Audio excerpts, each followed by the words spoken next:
What's going on, everybody? It's your buddy, it's your pal Spaz Phoenix, the YWC Reality Check-In. You guys know the drill. You don't see my pretty, sexy face, so you know I'm not alone. Kristen, Guapo, welcome back. Hey, what's up? Hola, mi amigo. ¿Cómo está? We lost Suave somewhere in the mix, and the other guys just fell into a hole a couple months ago. I really don't know what the deal is there. It all fell into a hole. It's awkward. It got awkward in there. It did.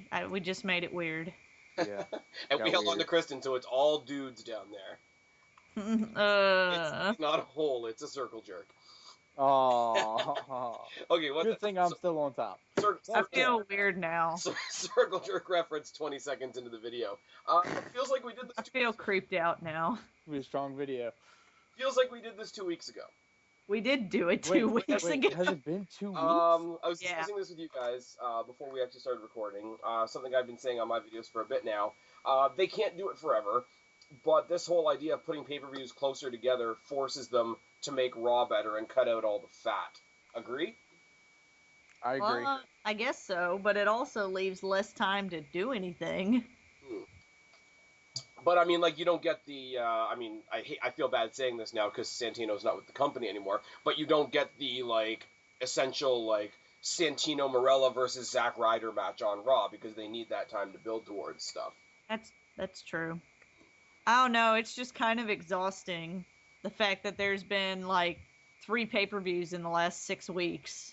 Yeah, and the one that had a month of build is the one that sucked though. Figure that one. Yeah, I know. Yeah. Elimination Chamber, they pulled out of their ass, and it was good. Yes. I mean, what can we say about Elimination Chamber that hasn't already been said? Cena Owens, enough said. Rollins Ambrose, enough said. Second pay-per-view in a row where Rollins, Ambrose, Cena, and Owens are way more important than the gimmick of the pay-per-view. You know what's funny too is that would it be Cena versus anyone else? Everybody in the IWC would be bitching, oh, we're going to see this match again. But I guarantee, even if we have a Cena Owens 3, they'll be like, oh yeah, this is still awesome. Oh no, everybody's already saying he has to lose again so that they can have their match at SummerSlam. And I'm like, I love Kevin Owens. He's great, obviously. He's great on the mic. He's just all around great. But I mean, there are wrestling fans that are like, he is wrestling Jesus. And granted, we already have one of those on YouTube. Spot's already taken. Spot is. I feel like, although his promos are great, and we're obviously going to get into this when we talk about the card, but his promos are great. It feels like in very, very small percentage of the promo, he's trying to channel his inner CM Punk a little, especially when he's maybe. I don't want to sound ungrateful because I don't want to be one of those people that got what I wanted and now I'm not happy with it, because I'm very happy with this. I'm just saying there's a little bit of hypocrisy in the YWC. Sure. Basically, if it was anybody else going up against Cena and Cena losing, they'll see it. They don't mind seeing it every day of the week. But here's the thing, and I said we're not going to go over Elimination Chamber. You guys did it on your channel, which everybody should check out. But Cena versus Owens. YouTube.com/TheBlackCatFeline. There you go. Twitter. Guapo. Do it. Cena versus Owens was great.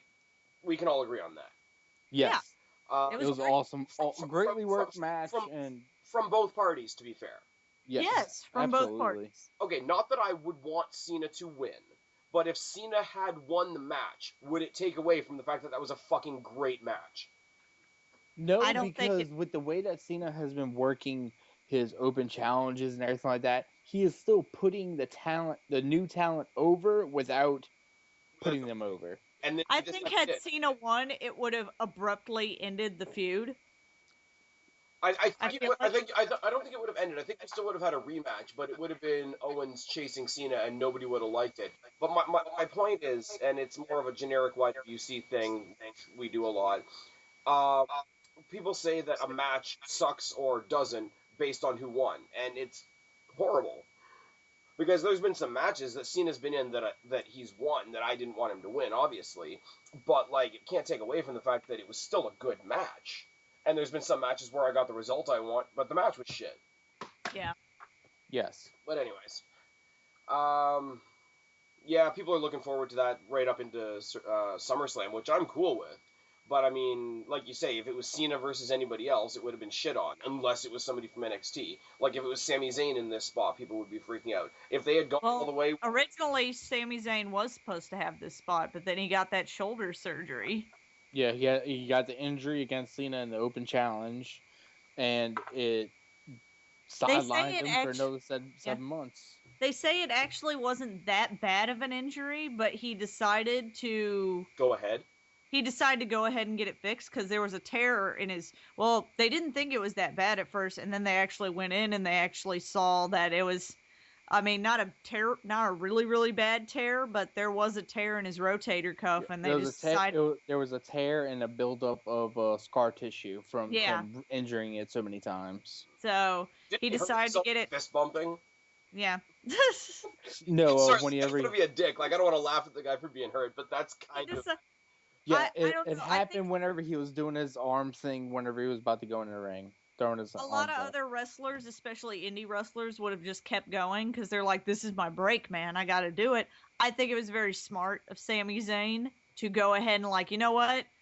I'm going to have a time. Like, obviously the fans still love me. Triple H still loves me. Like, I'm going to have my time. And he's going to be over when he comes back. All the in the world. He still had a good match with Cena on Raw. Exactly. Yeah. Fantastic. He's still going to be over, and better to get it fixed now than to have something like what's happened to Daniel Bryan, where it's like right when you're at your like greatest, you can't get a title for more than a week.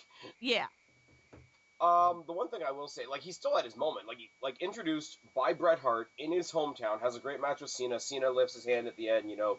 And he almost wins. The only reason he doesn't win is because somebody interferes, right? No. Cena that was Neville. That was Neville the next week, and then week after that, we got... And then, like, picked him up out of the corner, because he, like, you could tell he was sitting in the corner, like, after the match, legitimately, like, pissed off at his own arm. But Cena pulls him up, and they has, you know... Look at this guy, respect, and rah.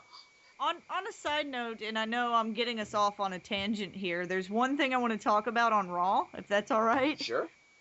And it's Kevin Owens and Cena related, again. But I think I know where you're going, and that's one of the things I was going to talk about, so go.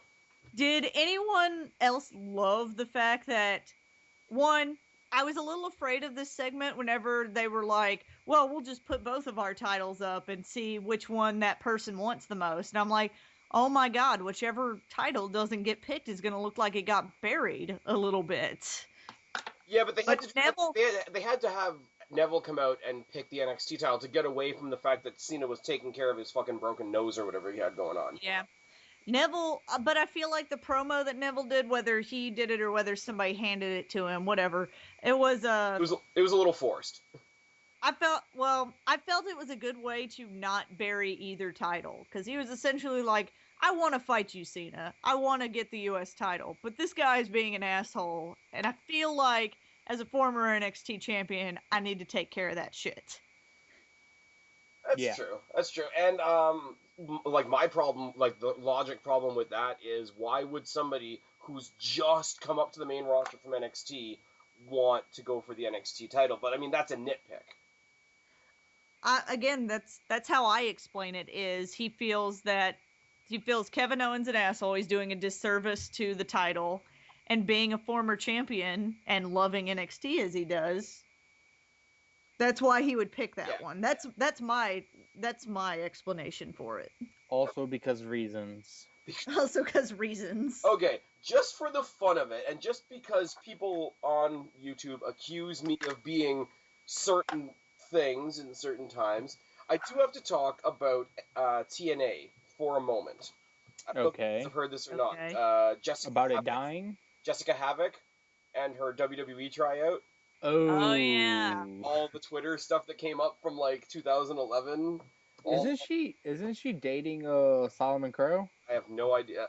Wow, that's a scary couple. I have not read any of those tweets or anything. I haven't seen any of them. It's bad. It's really bad. It's really bad. Okay, so it's not even. I don't like to use racist things, so I'll just say N-word whenever she says something. But one of her tweets was like, some little N-word kid tried to get my autograph and her scared mom pulled her away. Fuck both of you. What's another one? Kofi Kingston looks like a retarded reindeer. She took a picture of her food, and she's like, hashtag N-word meals, and it's like, chicken and collard greens and all this shit. No. You do not. I mean, I didn't know how bad it was. All I read is her little apology, oh, this was a while ago, blah blah blah. It's from 2011, is what you're saying? 4 years ago. Yeah. Okay. 4 years ago. So, whether or not I know Guapo doesn't know him, I don't know if you've seen. He used to be MB Wrestler here on YouTube. He is now Mikey O'Shea in several wrestling feds in California. I think I know, but MB Wrestler, Wrestling Jesus tried to bury him. Yeah, long time ago. Anyways, when our buddy MB decided that he was going to be a professional wrestler, that's what he wanted to do with his life, he stopped doing YouTube, essentially. He posts his matches on YouTube that they let him post, but other than that, he essentially stopped doing reviews. He stopped critiquing Raw, he stopped critiquing Impact, because he told us, we used to do reviews with him, and when he told us he was going to stop, he told us, look, I want these people to employ me at some point. It's going to be pretty hard for them to employ me if there's videos up on the internet of me saying their shit. Yeah. I think my favorite one, and it's not even that funny, but it's something to the effect of, whoa, Mark Henry looks pissed off. Who took his watermelon? She's an idiot, and she doesn't deserve for her career to advance if she's an idiot. And it wasn't like she was like a 15-year-old kid. It's like doing 4 years ago. This was but 4 years ago. In internet time, 4 years ago is a lifetime, which is kind of frightening.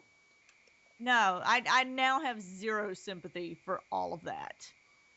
I'm sorry. If you want to work for somebody, you don't go online and say that they're shit and then expect them to hire you. And then talk about all the little N-words that are working. She calls Kofi Kingston a retarded jumping reindeer at some point, which isn't even racist. It's just kind of what the fuck. She's a fucking idiot, and she doesn't deserve to be in WWE. Thing is she's not spectacular to begin with. I know there's a lot of people out there that are really strong fans of her, supposedly. I've seen in, various forums and whatever. And if you've seen her do awesome stuff somewhere else, cool. She has the benefit going for her. She's not the typical Barbie doll thing, kind of the same things we said when Karma came in. I'd be kind of curious to see how she did if she does make it to WWE, but I'm if she doesn't, especially after this, if she doesn't, it's eh. That's her own damn fault. Oh, for sure. As a fan watching the show, leaving all the backstage bullshit in the backstage, would I be curious to see what she does in WWE? Maybe. Okay, step out on NXT, show me what you can do. Maybe. And if she never makes it there, it's not going to break my heart. But you, like I say, you bring the backstage into the forefront, and it's just oh, okay, see ya. People, and there's a lot of people nowadays that need to realize the golden rule of the internet. Once it's on the internet, it's there forever. Yeah. It's there forever. The other side of the coin is, yeah, she said some stupid shit, but, fans that don't necessarily like her, digging it up. It's hey, remember when she said this? Remember when she said this? I'm not saying they're wrong, but they kind of have no life. Oh, they don't have life. But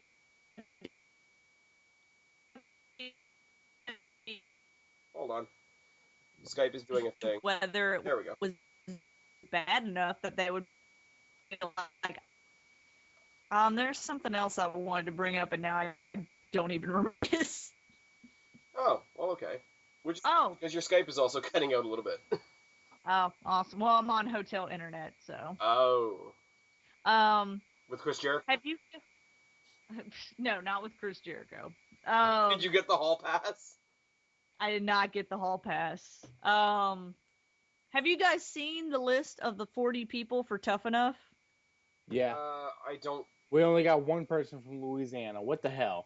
I was going to say, we only have 4 people that have a wrestling background. The rest of them are models or athletes of some kind, bodybuilders.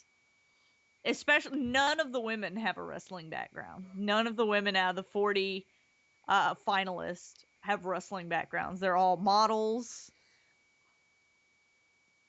They're all models / like athletic models / cheerleaders, and it pisses me off.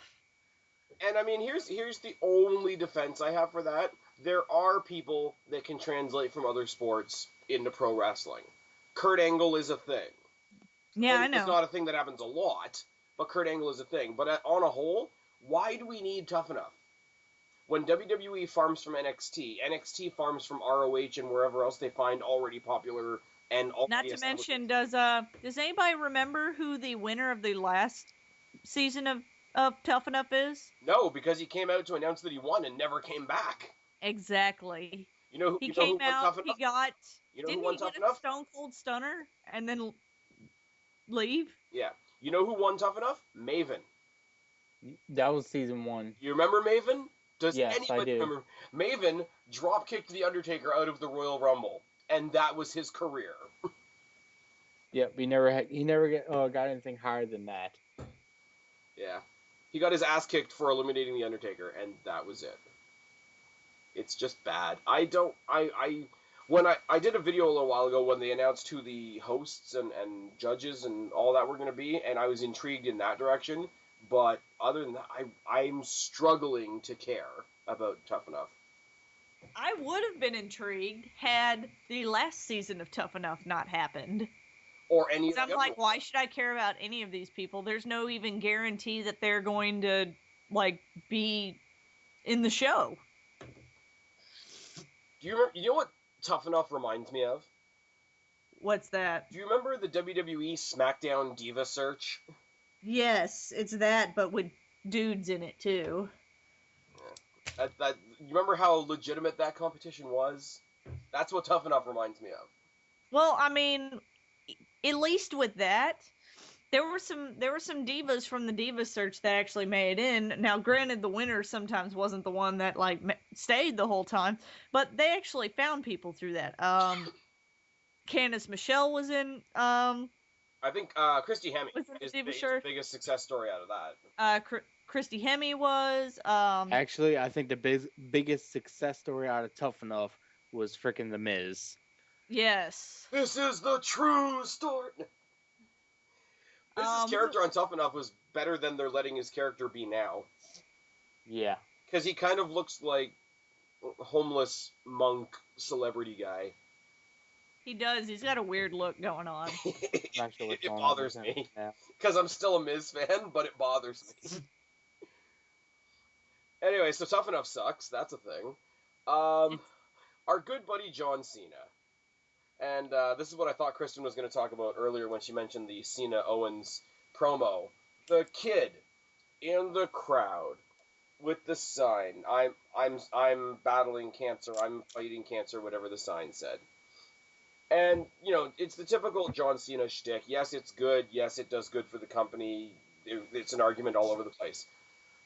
The petitions that are going around right now trying to bar WWE from having cancer patients and Make-A-Wish kids on the show with John Cena because they think they're profiting off of sick kids and all that. How did they profit off that? Like, they're not selling pictures of the kid. They're not selling T-shirts of the kid. What is the harm in bringing a kid that has cancer into the ring and getting to hold the U.S. title and taking a picture with John Cena? It's not. It really isn't. Like, what is the harm in that? People need to lighten up. There isn't any harm. Like, I will say, on some level, when they do the Susan G. Komen thing, when they do the Make-A-Wish stuff, somewhere in their board meeting where they decide that's going to be part of the show, they do talk about, okay, this is going to make us look good. But that's not necessarily... It does make them... Yeah, it does. It's a big ploy, but I mean, what does it matter? It is helping the kid. I will say, even though he's not a very big fan of mine right now, I will encourage everybody. $1 Million Mark did about a half-hour rant on this topic, and it's great. And I'm not going to rant about it, because I do see both sides. I really do. Where I think the problem is, for me personally, watching as a fan, it does start feeling like an agenda when we know that all the WWE superstars do this shit. They all do the Make-A-Wish. A good portion of them go out to do the tribute to the troops stuff. Especially with cancer, because that's sort of their disease, their charity of choice, especially with their Susan G. Komen connection and all that. We know that, and also the Connor's Cure. oh, thing. sure, like, yeah, they started their own charity, like, for God's sake. They're doing all kinds of great stuff. We all know that all the superstars do this. It starts feeling like an agenda a little bit when the only person shown doing it is John Cena. Mm-hmm. I would disagree, just because Cena has the record to back it up. This is that he is currently, or last I saw, granted I haven't looked it up. 400 I haven't looked it up recently. Some recently. ridiculous thing. He has like the most Make-A-Wishes of anyone, not of just WWE superstars, of anyone, celebrity ever. And so I feel like he's backing it up. Oh no, and I'm not, and it's not a matter of deserving, because it shouldn't be about John Cena. It should be about the kids, and I have no problem with that whatsoever. Where I have a problem is that, yes, John Cena does it the most. If anything, I would love to show that, we know Cena does it. Let's take a look at other things. You could do, WWE should do an ad for Make-A-Wish, like encouraging more people to contribute and all that, and like more so showing all the good it can do in that regard. But my thing is like, okay, some kid has a wish to go stand in the ring with John Cena on Raw, and it's a great thing for the kid, and that's the main reason we do it. But also, like I say, in that mythical meeting where we have to talk about the other side of things, we know it's also going to make John Cena look good. Not saying that he doesn't deserve to look good, but it does make John Cena look good. If that kid's wish was to be in the ring with somebody, I don't know, who's the most, like, hated character in wrestling right now? Seth Rollins. Seth Rollins, right? I think the kid would still get his meet and greet with Seth Rollins. He might get to, high five Seth Rollins after the show, or, touch the turnbuckles or whatever with Seth Rollins. That wouldn't make it on TV. No. No, because he's a heel. They're trying to at least attempt to keep everybody's heel face sort of persona. And the other thing is, part of Cena's gimmick, part of the whole shtick, is the never give up thing, which fits into fighting cancer.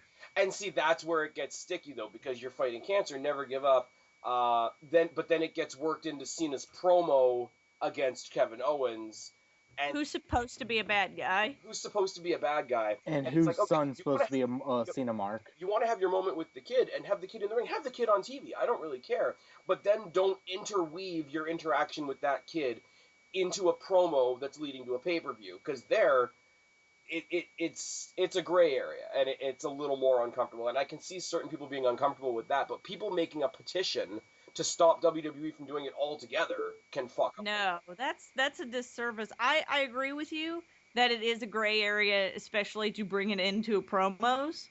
I do not agree that they shouldn't have it like at all. And definitely when they do the Susan G. Komen stuff, they usually have a month. I think is it February? October. October? Is it October? Breast Cancer Awareness Month is October. And they'll bring like ladies who survived breast cancer onto the stage, and they'll talk about the Susan G. Komen. Or they sit them all behind like, King and all them. Who's the one in the ring announcing them, or who's the one in the ring drawing their attention to the one? John Cena. It's usually. I wouldn't say it's him all the time. Most of the time. If it's a wrestler, it's Cena. Sometimes it's just the announcer saying, the producers of Raw would like to welcome these, fine people that are fighting the good fight and all that. And if it's done by an announcer, that's almost better. Like, in my personal... If Lillian Garcia opens the show, welcome to Raw, we'd like to acknowledge these awesome ladies in the front row, I would rather see that than John Cena, in all honesty. And that's not to be a dick, and that's not to say John Cena's not a great guy. But it feeds into this I can't put my finger on how to say it, but it feeds into the people that feel like it's a John Cena agenda, stuff like that. It's starting to feel like it's not sincere. Oh, for sure it's not. Because, as I say, like, it shouldn't be woven into his promo, like the one with Owens this past week. I could handle that. If Cena's just announcing, like, hey, look, these are people from the Susan G. Komen breast cancer awareness thing, and, like, if he's announcing them, That's fine, cool. But it's whenever he's like, these are the people from Susan G. Komen, and also, why isn't Kevin Owens out here, you asshole? Being out here with all the breast cancer survivors. You said they wouldn't do it as much with Seth Rollins because he's a heel. Again, that's the story. What they do with John Cena, or what they do with anybody else, really, that does this, there should be a line between, okay, I'm here, I'm telling my story about Kevin Owens, Roddy Raw, should be separate from, like, look at this great kid, we encourage her and all the other kids out there that are fighting to fight Roddy Raw. If you have that break from kayfabe, it shouldn't matter if they're a face or a heel, or if they're a marketable person or a not marketable person. They're doing a cool thing. Like, I've seen multiple times when you get people like, I don't know, Heath Slater and The Miz and I don't know, Seth. I have seen Seth. I have seen Bray Wyatt, like clips of Bray Wyatt with like Make-A-Wish kids and all that. It's just kind of shitty that a sick Bray Wyatt fan gets treated a little more under the shadow than a John Cena sick kid fan, because Cena, it's. I don't agree with that, but from a totally different standpoint, instead of heel, face, whatever. Let's all be honest, guys, and maybe you guys won't agree with me. Cena is the most recognizable wrestler in wrestling right now. Yes. Undertaker still does Make-A-Wish. Well, other than Undertaker, because he's got John he's got Cena the extra year. is the most notable face in wrestling. If you show a bunch of wrestlers, that's actually wrestling right now. Yeah. If you show a bunch of pictures to Joe Schmo on the street, he's probably going to recognize John Cena before he recognizes Dean Ambrose or Bray Wyatt or Seth Rollins or. Actually, okay, I get your point, Kristen. I think The Rock probably will be. That's a problem that recycles itself, though. Cena's the only one that's known because Cena's the only one that's shown. Let's show Cena because he's the one that people know. So Cena's known, so that's why we show him. We keep showing him, that's why he's known. Like, that problem just multiplies itself, though. Well, and I mean, it's part of his work ethic, I feel, that he's the one that shows up for all this shit. It may not be just WWE being like, Cena's just going to be the face of all this stuff. I mean, now granted, I don't know this for a fact, so take it with a grain of salt. These are just things I've heard based off of online things. I've heard that Cena is the first one into the arena and the last one to leave. He just has a dedication to the company that I'm not saying other people don't have, but obviously it's earned him to be the most recognizable person in the company. Well, I don't want to sound like a callous asshole, but for everything that he's had and all the opportunities that he has, he better be the first person in the building. Yeah. Am I unfair in saying that? Well, I mean, was Hulk Hogan in his day and age the first one in the building, the last one out? I wasn't there. He was the first one to take a bump, and I'm not talking about in the ring. Oh. And I'm on point tonight. Guys, you know what? Because it just got weird. It just got weird, so I think it's time we talk about Money in the Bank. Almost. I got you fucked it up, Guapo. This is not your show, man. You can't dictate what we talk about next. Are you kidding? This is the guy that tries to do my call out on your shows. I almost had it. So close. No, you didn't. You weren't even close. I think it's funny because you tried to do it here and I stopped you, and I just saw your guys' last video, which, again, people should check out at The Black Cat Feline. There we go. YouTube.com/The Black Cat Feline. There we go. And I wasn't even there, and Kristen stopped you, so we're all good. Something a lot lighter than racism and John Cena. The Reapers using the Dudley Boyz 3D maneuver.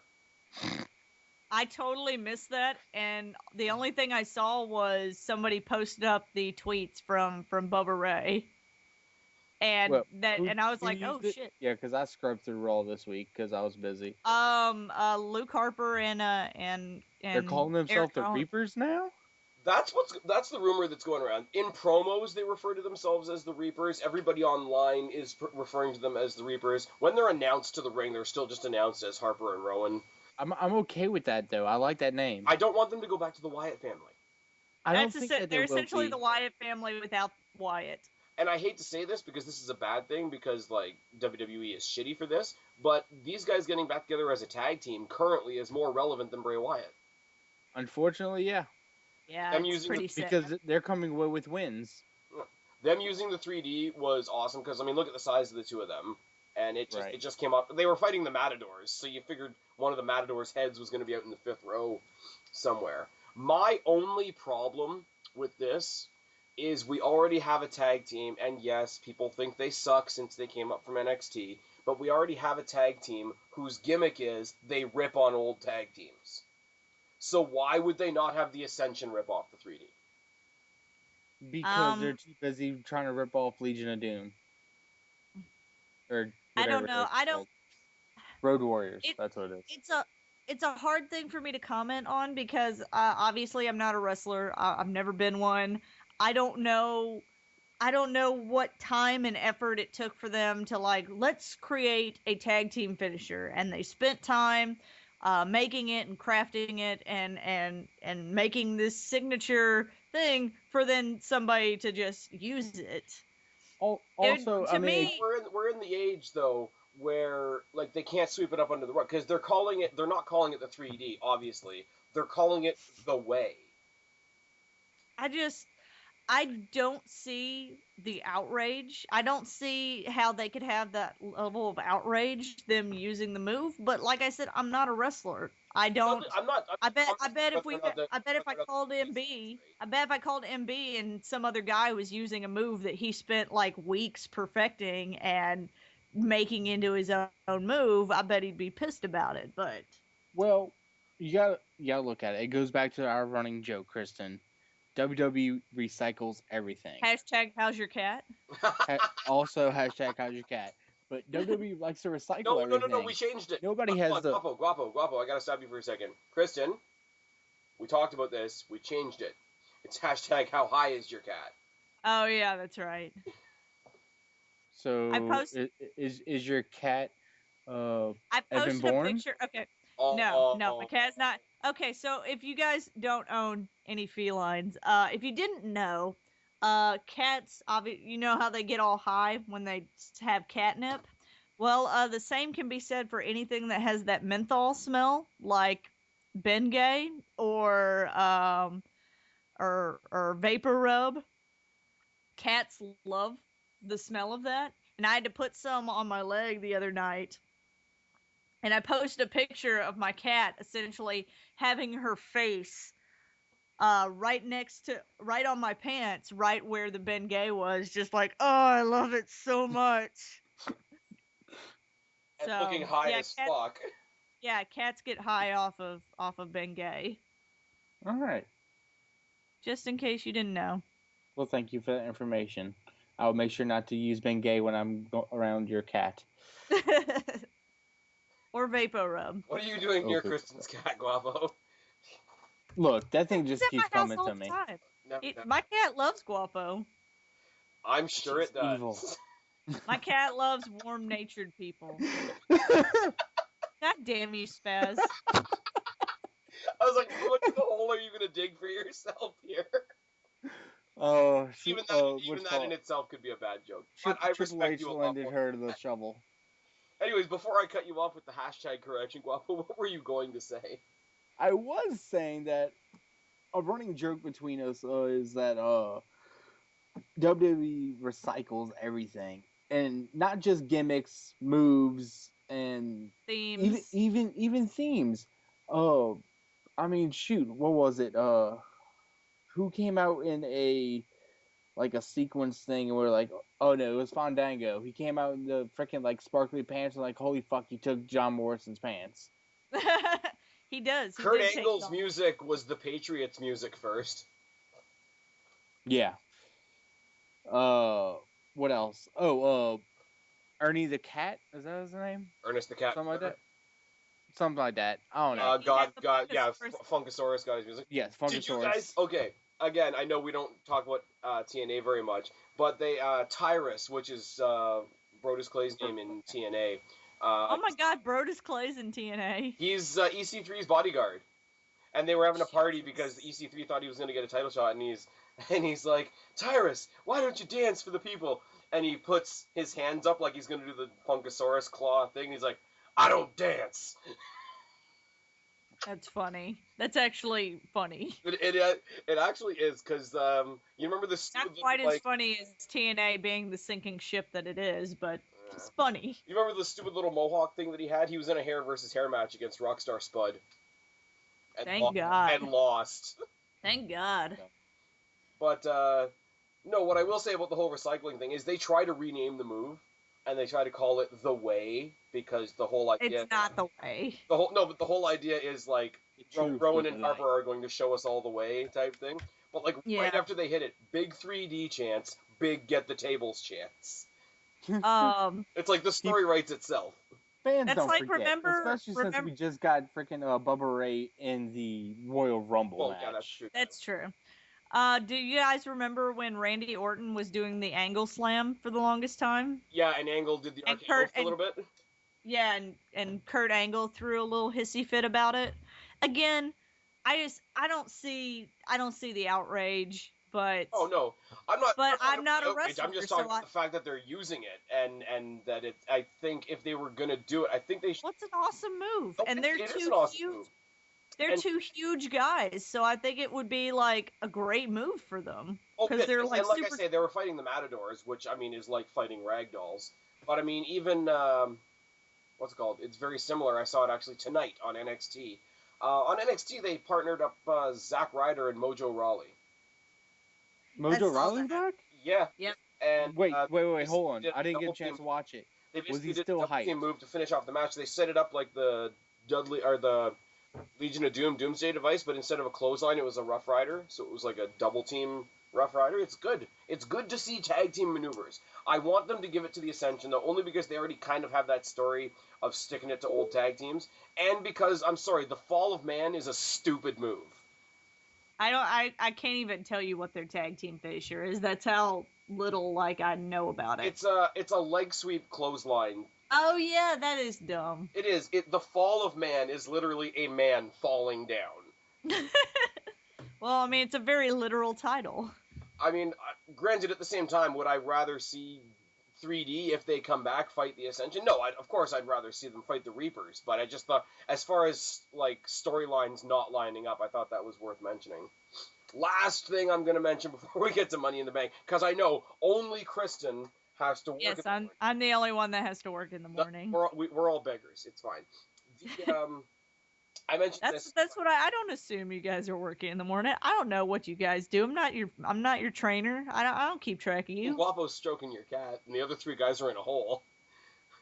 How do you know I'm at her apartment? Oh my goodness. He's not at my apartment. For one thing, I'd be talking to one Skype account, not two. No, because I'm not at my apartment. Oh, that's true. But what if he is stroking? No, because I would hear my boyfriend in the background. That just got more awkward. Come here. That just got even more awkward. I will admit, Guapo, I was gonna freak out if he was there. Oh my god, this video's already gone to hell. He hates when I talk about him online. Okay. I need to ask you guys something, because I'm the Canadian up here. Your guys' show is basically based on anti-Canadian rhetoric at this point. I am the token Canadian. What you talking about, buddy? I'm not. Really?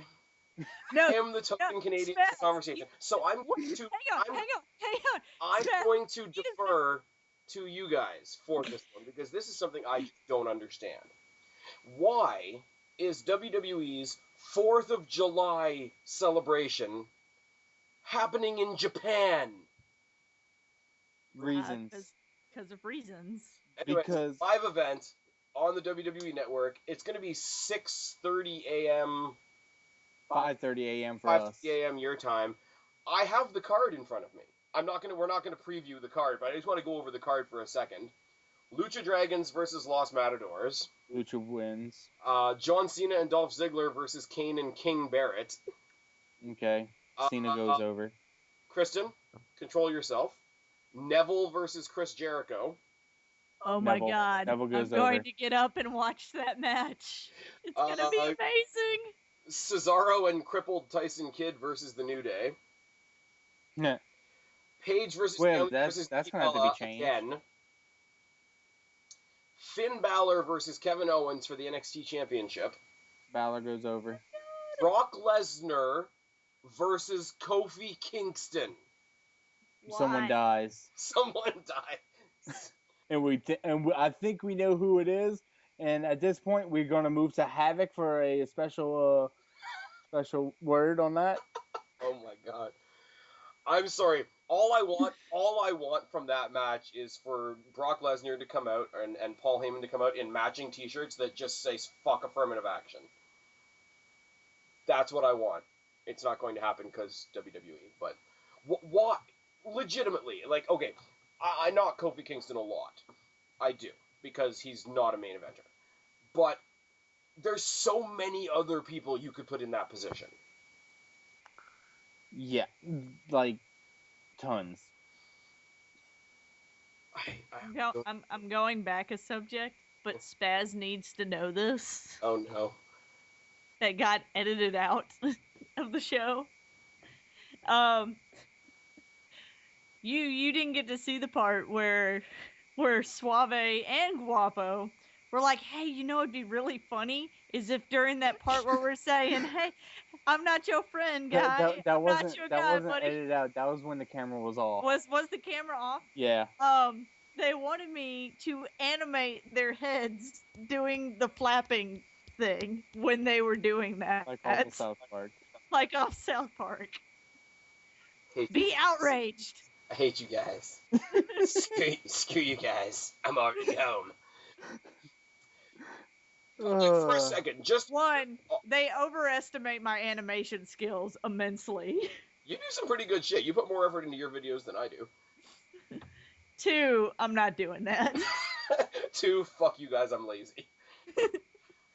Okay, but seriously, just for a second, and then we're gonna get on to Money in the Bank. But like, Kristen, you got Brock Lesnar, who's coming to your house show in Japan for one night. Off the top of your head, who do you put him against? Not Kofi Kingston. Thank you. But okay, give me... Oh, I mean, unless they just want to give him a warm-up match where he destroys somebody, to which... But no, yeah, Kofi Kingston. They give you the booking book for the night. You got Brock Lesnar, you can have him do anything you want. Who do you have him against? I don't know. I'd have him face somebody a little higher up. I mean, he wouldn't get like a title shot or anything, but I don't know. Have him face like, well, I mean, whoever faces him is gonna lose essentially. I actually can't answer this question because I would have to think about who can take a beating, because I always think that Brock Lesnar is really, really stiff when it comes to the ring.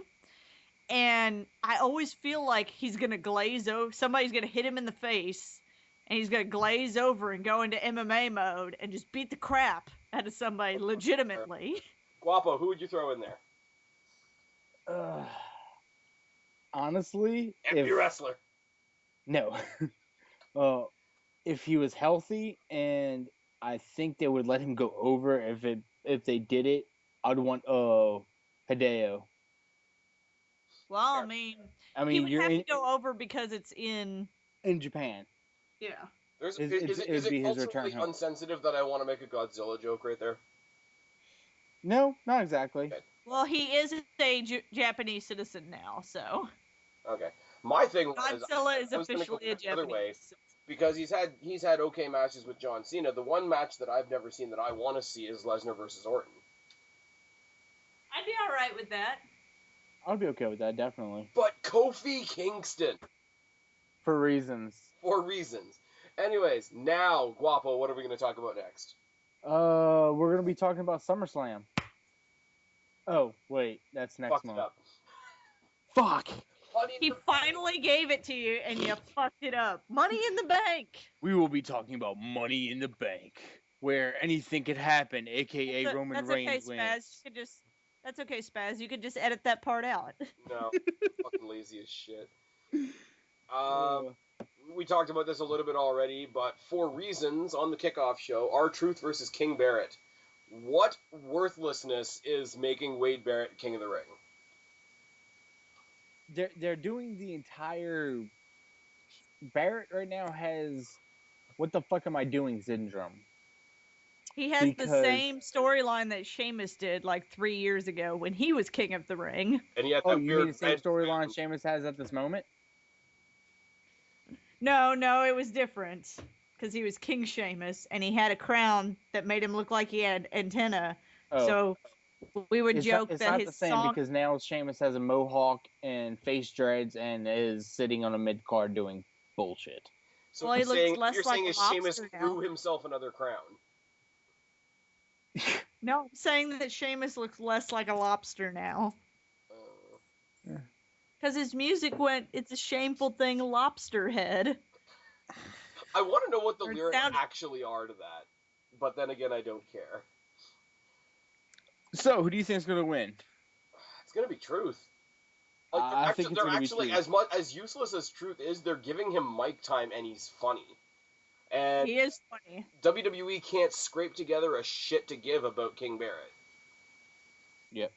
Yeah, why did they have him win King of the Ring just so Neville wouldn't? I think so they wouldn't push him as Barrett fast. Winning King of the Ring is to bolster Neville's scrappy underdog story. The story isn't that Barrett won, the story is that Neville lost. And I think what it is they saw Neville going up so quickly, everybody's loving him, they need to press the brakes.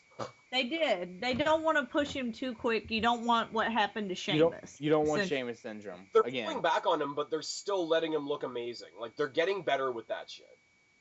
I mean, shit, if it wasn't for the Rusev interference, he would have won freaking the Open Challenge. Yep, because he hit the red arrow, and nobody on the main roster yet is kicked out of the red arrow. Correct. Anyways, so my vote is... Hello? Aren't finishers right in WWE. Yeah, I think K-Quick wins. K-Quick wins? I say K-Quick wins. Kristen, what do you say? We'll give it to R-Truth, because they're not doing much with Wade Barrett. Can we see if Jessica Havoc's available to ref? Oh. No, she's going to be there for the New Day match. You are not helping this reputation of yours, Spaz. I can find other people being racist funny because ignorant people make themselves look like idiots. That's what's funny. I feel like you're not helping. You're just giving ammo. I don't know. I think what you call it. I don't see how you can be called racist by making fun of somebody who is racist. I'll review that Kofi Kingston ate a Superman punch like it was a watermelon. That doesn't help. No, it doesn't. Intercontinental Champion. It does not help. Intercontinental Championship match. I don't know why I'm intrigued about this match. I've said this about a couple pay-per-views now. Big Show versus Ryback. Why? I'm bored at the idea of the match, but the promo that they had on Miz on Raw was hysterical to me. I loved it. The fact that they're fighting each other and both of them are making fun of the Miz instead. Exactly. I don't know why. I just loved it so much. I love that Ryback was just laid back in his chair and essentially when Miz was like, I was a former WWE champion, he's like, yeah, we all know. And your stunt double was better than you. I don't know. I love this. I love and can't explain why, but I guess the only thing I think, right? I like him as a face. He's laid back. He looks like he's having a good time. He looks like he's found his own skin. Exactly. He really does. And he's just he's not super intense main event guy, but he's he's cocky, cocky baby face. I'm bigger than the mid card, but this is where I am right now, so let me see what I can laugh at. He's always laughing. That's what makes him come off as such a fucking prick, but it's great. But I don't know that I'm going to like this match, but bear in mind, I am never been a big fan of, two big guys brawling. Oh, neither am I. I've just never been interested in big guy brawling wrestling. I much love the high flyers more. Oh no, and this is what I'm saying. This match has much the same appeal as Ryback himself, because as I said at the beginning, I'm intrigued by this match. I don't know why. I don't expect great things from the Big Show for sure, but it's one of those I kind of want to see what happens. It's a couple shows ago, I was wrong, but I was like, okay, Ryback and Bray Wyatt. I don't like the idea. It makes no sense, but I'm kind of curious. Like, that's where I'm at on this match. Well, I actually took a few notes about Raw because I was gonna start up the Wrestle Recap Light podcast, but I didn't end up doing it. So I do have notes for Raw. There we go. And all I have for this segment is love Ryback with this. He's having fun with this segment. Miz is awesome. Big Show ruined it. Miz, I feel like, on the one hand, he's the perfect guy. He is the guy that is there to get punched in the face. Yep. And he's good at it. And I think he's really, really, really good at it, especially with his celebrity monk look that he's got going on. But I really want to think that there's something better out there for the Miz. Am I completely wrong there? Well, I mean, he's already won the WWE title. He kind of after his WWE title run, he kind of had this air of, well, I'm just happy to be here. That's so bad though. I think Miz, if you watch him, especially going up into WrestleMania when he was going up against Cena, which I thought was great, and I think it's a very underrated match, from my honest opinion. John Cena puts his work in, so does The Miz. But, he's really into it at that point. I think he carries him, he's a heel right now, right? So it kind of works that he doesn't give a shit, but I think he legit doesn't give a shit. But if you look at what WWE is giving him, what does he have to give a shit about? Well, it's not even that. I think Miz, he got to live his dream essentially. If you watched him on The Real World, he'd always wanted to be a wrestler, and he's kind of gotten to live his dream. The Real World. I actually did watch that one season. He got to main event a WrestleMania. He got to wrestle. He got to work with The Rock. He got to be WWE champion, and now it's just kind of he still likes wrestling, but he's a company guy too. That's why they're putting him in all the movies and stuff, because he'll put in the work. He I think in a lot of ways he's carrying the WWE Films brand on his back. Pretty much. He is and I hate people that use this way of phrasing most of the time, but he is the John Cena of WWE Films. I would agree with that. He gets to work with. He just finished working with Summer Rae. Now he's going to work with Paige. I want to be the Miz. He's also married to Maurice. I would still rather have Summer Rae or Paige. 100%. I'm living 50-50. I'm living vicariously through him, and I'm living vicariously through Alex Karev. And if nobody gets the reference, I'm not explaining it. Moving on. Ryback versus Big Show. We hope Ryback wins this, right? Yeah. Big Show doesn't need an Intercontinental title run. Am I right? A while ago, WrestleMania, when he fought Cody Rhodes, my whole thought process was, I'm sorry, I have no reason to believe that a former multiple-time world champion wants the Intercontinental Championship. Exactly. It's just... I mean, you could say the same thing about Cena right now with the U.S. title, but that's a tool that he's using to bring up basically everybody from NXT. I'm not, there's nothing other than that segment and how much I like Ryback right now. There's nothing intriguing about this match to me. There's nothing that makes me want to watch the match. There's something that makes me want to go online and read the results of the match later. It's basically, there's 2 points to this. The match is happening so that Big Show can say, hey, I'm back, and so that Ryback can say, look, I can lift the Big Show. These are the two things that are happening. The rest of it's mechanics. What's funny about this is that they are not using the angle of, oh, nobody can, how is he going to lift that 500-pound giant? I don't know. Okay, you said you have notes because you were going to do a Raw review, right? Yeah. Again, I have to say this multiple times in a video now, it seems, but, I'm not trying to be a dick here. I'm not trying to be, the armchair booker guy here, but if you're gonna have a spot like Ryback lifting the Big Show for Shell Shock, would you not save that spot for the show? I would disagree just because we've seen it. Yeah, but how long? It's not shocking to me that Ryback can lift the Big Show. just like, well, I mean, it was shocking when Cesaro lifted the Big Show, but yeah, that's because Cesaro essentially has superpowers. Cesaro should fight Lesnar. Yes. Ooh, that would be good. Yes. All of my yes. Yes. Or if we want to go crazy looking, Lesnar, Cesaro, Joe, Owens. Make it happen. And then they all died that day. Yes, because Owens power drawed everybody. Power drive? Okay, so we've got Owens and Joe, which is Team NXT. You got Cesaro and Lesnar, which is Team WWE. Tandem, Muscle Buster, and Package Pile Driver. Yes. Just yes. Well, I don't want to spoil it for Guapo, but Joe has a match and stuff happens. On NXT? Yes, on NXT. It's his introductory match. Of course he won. Like, that's not a spoiler. Well, no, that's not the spoiler part. I was going to tell you that he does do the Muscle Buster, and it is awesome. But we know that because he broke Tyson Kidd. Is that what happened to Tyson Kidd? Yes. He's got, like, major spinal alignment issues because there was a bad Muscle Buster on a house show.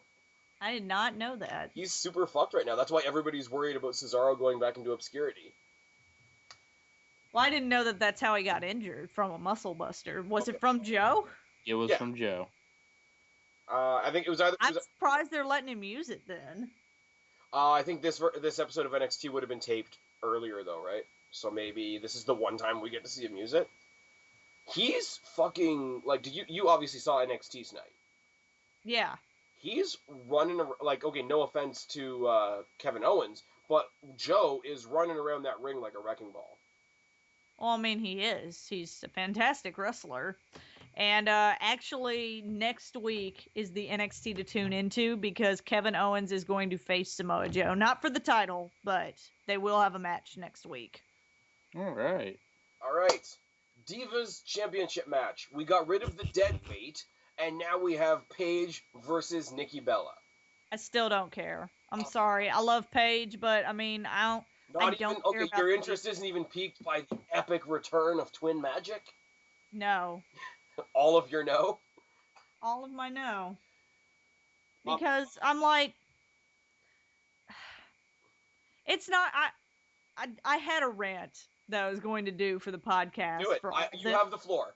And it's going to be quite shocking because I don't like Nikki Bella. But now I'm starting... You don't? I know, it's amazing. You didn't know I didn't like Nikki Bella. But now I'm starting to feel more like it's not even her fault. Because I was talking about this with somebody else and how wrestling nowadays, like the real gimmicky stuff doesn't work. Like the Fandango dancing gimmick or like the Rusev, like I'm a foreigner and I hate America gimmick. Like the super like gimmicky gimmicks, for lack of a better term, don't really go over. And the gimmicks that do go over are ones that are essentially an extension of their own personality. And whether you play that heel or face is whatever. Like a lot of characters are kind of gray now. They're so complex, and that there's none of that in the Divas division. They're all one note characters. They're all, I'm the mean girl, so I'm gonna be mean to everybody, or I'm the face, so I'm gonna be nice to everybody. Paige is like the one exception to that rule, but even she's very like one note on Raw. She's very like, I'm the rebel girl that I'm just the rebel girl that's different and I'm different from all of you crazy plastic bitches. The Divas, that's why the NXT women's division is so good, because there's shades of all of those characters. Yes, Sasha Banks is the mean girl, but she's also the girl that will go in there and kick your ass as well. She's not a cowardly champion. She goes in and she proves that she's the boss. You have oh my god, I can't remember her name now. No, not Becky Lynch. She's the one that has the wacky inflatable arm. Bailey. even Bayley, even though she's the happy one and like hugs people and it's great, there's even extra dimensions to her when you saw her chasing the NXT Women's title, where she got super frustrated at the idea that she just could not win the title. She could not win the big match, and maybe she needed to be meaner. And there was a streak of her like being more aggressive, but yet she's still the hug all the fans and give the little girl her headband chick. And the Divas division on Raw is so one note and is such a waste of airtime. It's such a waste because they don't let any of them develop any kind of character that makes any of them relatable other than I have tits and an ass. Yes, they do. The problem is from WWE's point of view right now, and I'm not saying that it's a good thing, trust me, because I 100% agree with you, but, like, who's the last diva on Raw or on WWE in general that they did spend a ridiculous amount of time trying to give a character? AJ Lee. Yeah, and she basically was like, oh, you fucked with my husband, I'm out of here, peace. Oh, but thanks for my WrestleMania moment. Like, well, I mean, they had to expect that. How long did they expect her to stay? Well, no, I'm saying I agree, but WWE in their stuck-up point of view is going to be like, well, we gave this girl all these things that you guys want, and she fucked off, so we're not doing it anymore. Well, so and even that's bullshit, because they got a lot of years out of her. They got a good long time out of her. I will say as well, though, people like NXT fans, because we're all NXT fans, and we are more forgiving of NXT than we are of the main roster. The main roster has a hell of a microscope on it. Like, there's a million things wrong with the main roster. We know that. Well, I'm not saying the NXT women's division is perfect, but because it's not, because we're seeing the same women face each other all the time. They have like 6 women. Okay, it's the same thing with NXT. Really, they don't have. No, that's what I'm saying. NXT isn't perfect either. NXT has like the same 6 women facing themselves, but yet they're still able to put on a good match, and we're still able to care. That here's my example, right? And maybe this will explain what I'm trying to say a bit better, because I don't think I'm doing it very well. People hold WWE to a different standard than they hold NXT. My prime example, and I'm not even saying because it's a bad thing, Blue Pants would not work on Raw. No, because she's super gimmicky. But people on NXT love it. Well, gimmicky stuff works on hilarious. NXT. Like when if the Vaughn Villains ever move up to the Raw roster, the Vaughn Villains gimmick is not going to work on Raw. It's just not. People are not going to relate to it. See, Ascension could have worked, but WWE tried too hard. When they make you too gimmicky, it doesn't work on Raw. For some reason, it works on NXT. Like who's the most popular tag team on NXT? Enzo and Big Cass, and they're super gimmicky. But when they go up, they're going to be able to translate. They will have the new chant syndrome on their side. They will be the new New Age Outlaws. But for some reason the gimmicky stuff works on NXT, and it never translates well to Raw.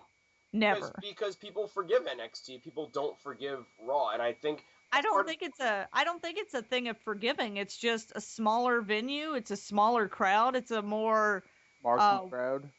Well, yeah, it's a more specialized, I guess, crowd.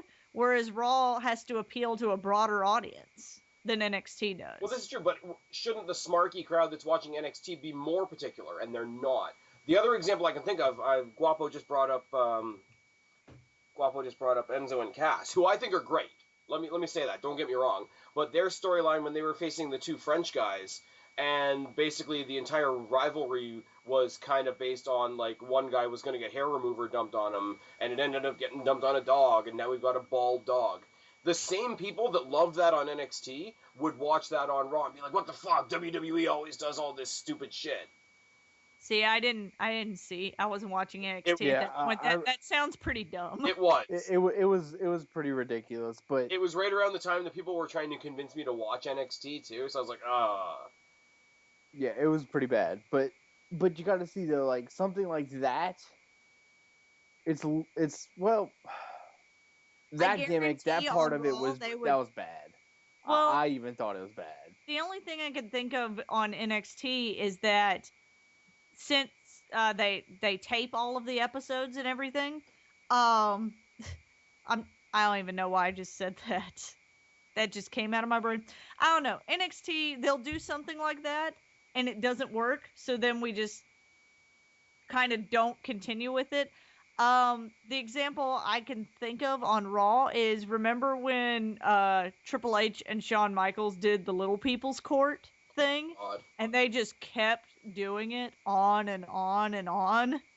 Okay, but that was awesome because DX was awesome. Well, I remember when I first watched it, I'm like, this is stupid. This is so stupid. And then if I go back and watch them, I'm like, okay, this is funny. Well, you can go back and watch something with a different set of eyes, too. Like, this is why I don't, like, people will always say, like, especially in my video when I do Q&As and whatever, hey, remember when this happened in 92? And I'm like, I'm not good with dates. I'm not good with, give me a year and this happened, whatever. My thing is, I'm always watching the current. It's very hard for me to go back and watch old stuff because it's not, like, in a very kayfabe kind of way, it's not happening right now. That's how I am as well. And that's why when a bunch of people are saying, like, oh, the Attitude, they need to bring back the Attitude Era. I'm like, no, they don't. Because I can guarantee you there was a lot of stuff in the Attitude Era that didn't work, that was dumb. You're only remembering the Attitude Era through nostalgia goggles. Oh, yeah. And there are certain elements Kristen, of the Attitude Era that definitely... Kristen. Yes. Also, you started in 2007. Also, I started in 2007 when wrestling was at its shittiest. Oh my god. Who was the champion when you started watching? John Cena. John Cena had just faced Bobby Lashley in the Great American Bash. That was my first Raw. How did that get you started on wrestling? I was newly single and there was hot, half-naked guys. So it was Diddlefest. Well, I mean, I didn't do that. I was young and pure by that point. So, Nikki Bella or Paige? Paige, but I don't really care either way because I don't think Nikki Bella's dropping the title till SummerSlam.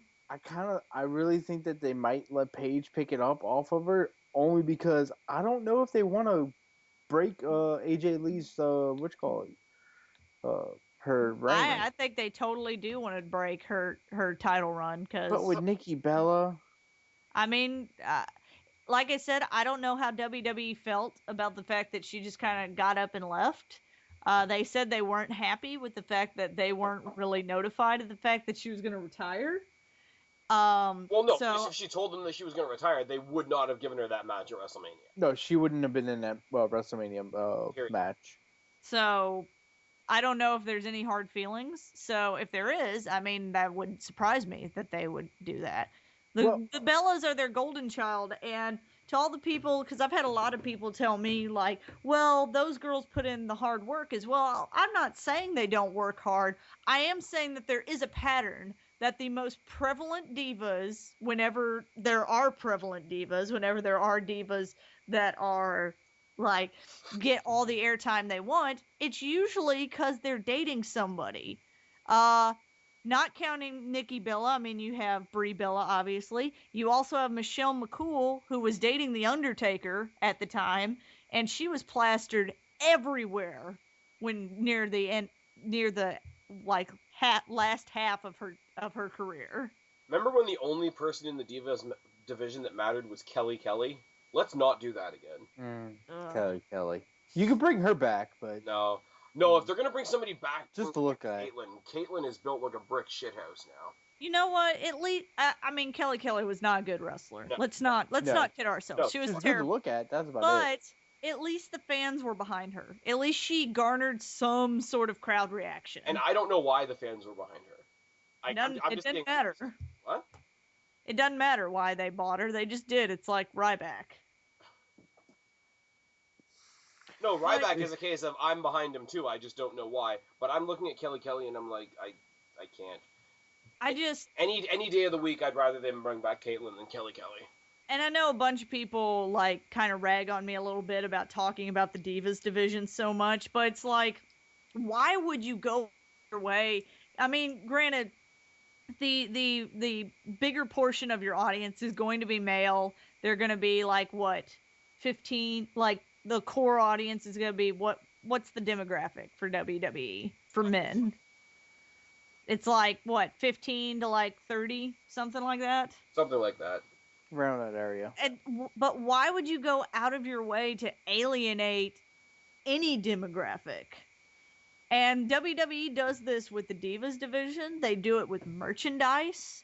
They do it all around. If you go on the website, if you go to any house shows or tape show or pay-per-view, there are no women's shirts. You have to buy either like a men's small or youth large.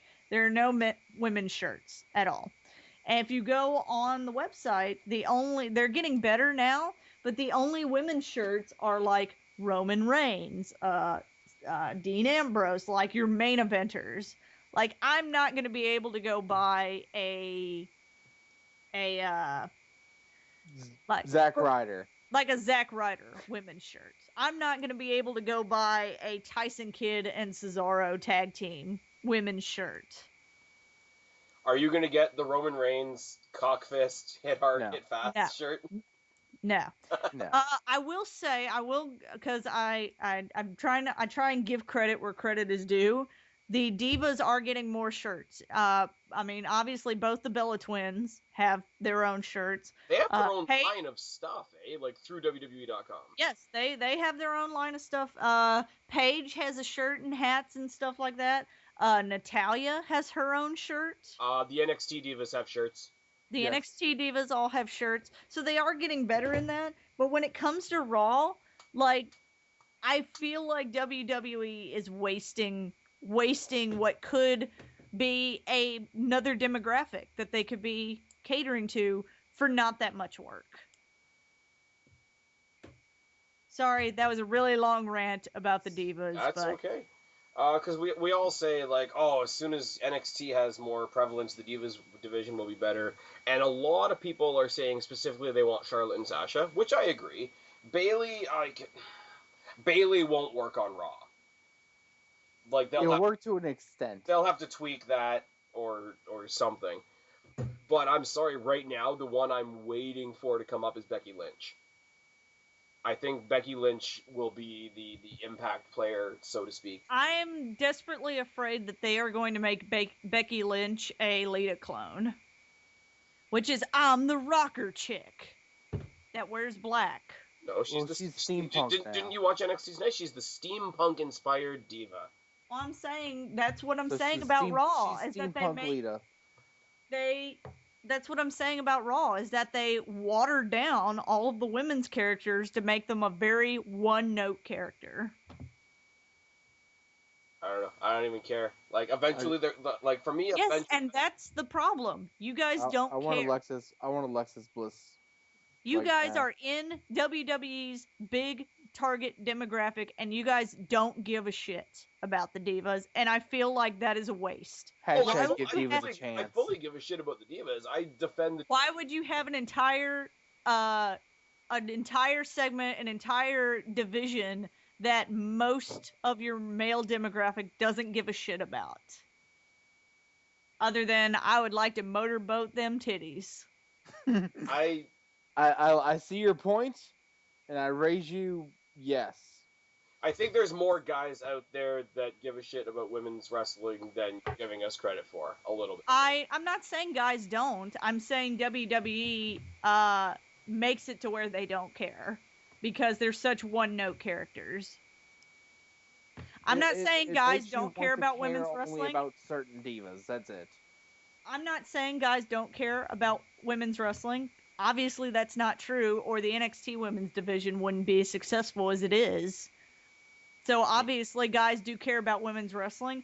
I feel WWE doing so poorly in developing their characters and on Raw makes guys not care. Because what is the universal thing that everyone, myself included, says whenever a Divas match shows up on a pay-per-view? Piss break. There you go. And see, they've put on matches recently that I would call piss break more than the Divas, for sure. I guess it's because I have, like, all the Divas that I like in the past, like, 3 years have been in the prominent spot. Like, friggin', I like the Bellas. I will still say that they keep improving. People don't agree with me, but whatever. And I will agree with you. I watched Nikki Bella's match, and she's they're decent wrestlers. They've both been to wrestling school, but I just feel like their characters don't draw me in enough. They don't make me hate them. They don't make me like them. Yeah, and that's fine, and that's where I say, just like any other thing, like, you can say whatever you want about the storyline and the characters and whatever. There has to be a point where that goes aside, and you look at the actual wrestling. And that's why I liked the Bellas and Paige and AJ being the main four on Raw. Because I don't give a shit. Like, Alicia Fox isn't horrible, but I don't care. But I feel like the Bellas would not have that spot if they were not married/dating the guys that they are dating right now. Okay, it takes. Who do you think would be in that spot if they weren't fucking? I don't think that spot would exist, is the problem. I think the Divas wouldn't get any airtime, or get barely any airtime, like the 30-second matches that we were getting. And that's how it was after Michelle McCool left. When Michelle McCool was on Raw, was on the roster, they were getting a lot of time, but she was getting a lot of it. But they were getting more time. And as soon as she retired, it kind of faded into obscurity again until the Bellas showed up, who at the time were dating Daniel Bryan and dating John Cena. But when Michelle McCool was on the top of the pile, like, the Lay Cool gimmick wasn't much better than the Bella Twins. I know, but they got airtime because I'm saying the only time Divas seem to get a chance is if somebody on the roster takes one for the team and sleeps with somebody higher up. Well, that's one way to get there.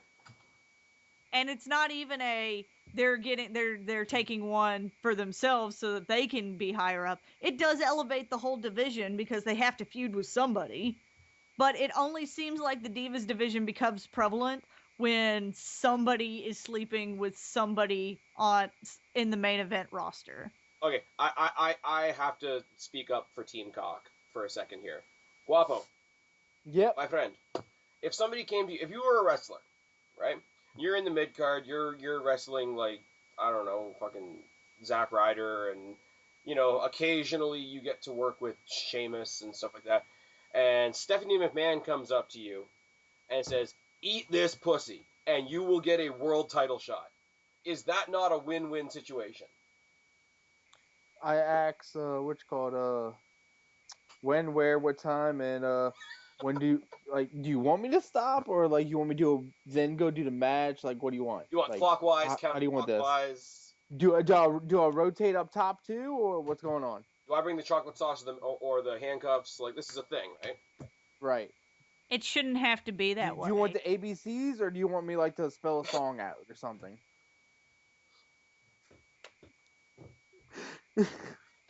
I mean, I can Hurricane Rana that shit.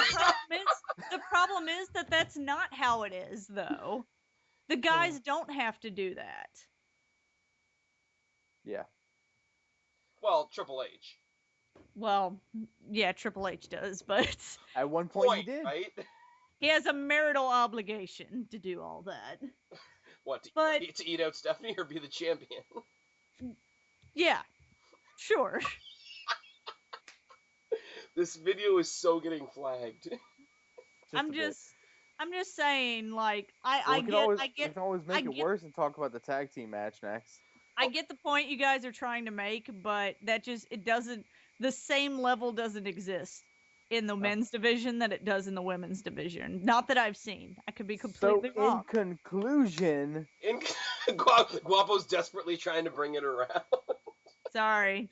Who do you think wins? I'm sorry, Guapo. I didn't mean to offend you with my big feminist rant here. I'll just go cook something for you later. Hey, ham sandwich. Kristen, perfect. I'll go make you a sandwich and go birth some babies.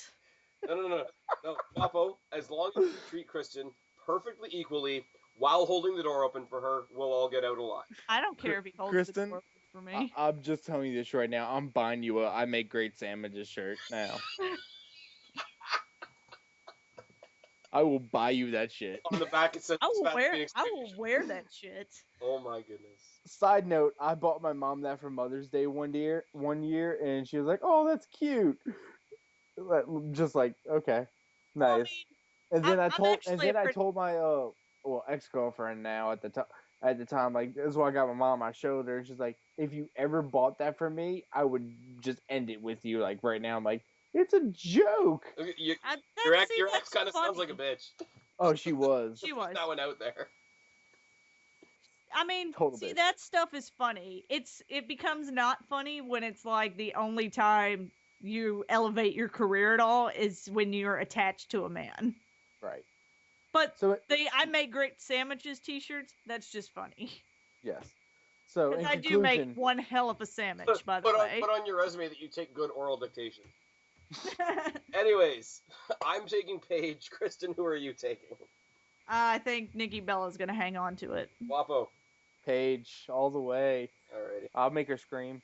All right. I would love to all the way. Moving on to the tag team match of the night, we have the New Day versus the Prime Time Players. I'm not gonna. No, I'm not doing it. Somebody else. Done. I can't even talk about this match. I'll get in trouble. Somebody else take it. I don't care enough. For this match, I like the Primetime Players, though. I will say Titus O'Neil is wrecking shop. Yes. Like, his match style is to throw people. Yes. I'm okay with that. Especially in the Chamber. Chamber, he was throwing everybody. We do know in advance that the New Day is going to be Xavier Woods and Big E, because Kofi Kingston is otherwise, engaged. I think on Raw, Kristen, you said you had notes, so I'll defer to you in a moment. The power versus power match of Big E versus Titus O'Neil was funny when you realize that next to Titus O'Neil, Big E is basically Chocolate Hornswoggle. I know he is. Titus O'Neil is a big dude. Titus O'Neil had to go down to one knee so that Big E Langston could put the abdominal stretch on him. Titus O'Neil is. We talk about Big Show being a giant. Has anybody put Big Show next to Titus O'Neil? They've squared off in multi-person matches. Like, they've had a moment of running into each other in battle royals and shit like that. They've got to be at least the same height. They've got to have a match at some point. Nobody will care, but they've got to have a match at some point. I like Titus O'Neil. He's like one of the only big guys that I actually enjoy watching. Because he doesn't lumber around like a goof. He doesn't lumber around. I find the whole gimmick entertaining. I love them doing the million stuff. Way too excited to be back on Raw. I love Darren Young, Mr. No Days Off. He was on some fucking meth on Raw though. I love Darren Young. He was excited as fuck. And Xavier Woods, typically when we get a tag team match from the New Day, it's Big E and Kofi Kingston. I have to think that Xavier Woods was like, sweet, they put Kofi in another match. Sweet, I actually get to compete. Oh, God. They pulled politically correct twin magic. Politically correct twin magic. Do we want the Primetime Players to win? I do. I do, but I feel like they're going to keep it on New Day for a while longer. I do want Primetime Players to win, but not at this show. I want them to get a bit of a ball rolling with New Day, and do so. I think I mentioned this in another video when we were talking about the Elimination Chamber. But I would love to see where Primetime Players can't quite get it done because the third guy's always interfering. Primetime Players will finally be like, fuck it, if you put the titles on the line at SummerSlam, we'll fight all three of you for those belts. Yes. I would love, because something like beating the New Day 2-on-3 for the belts would be a really cool thing to launch Primetime Players.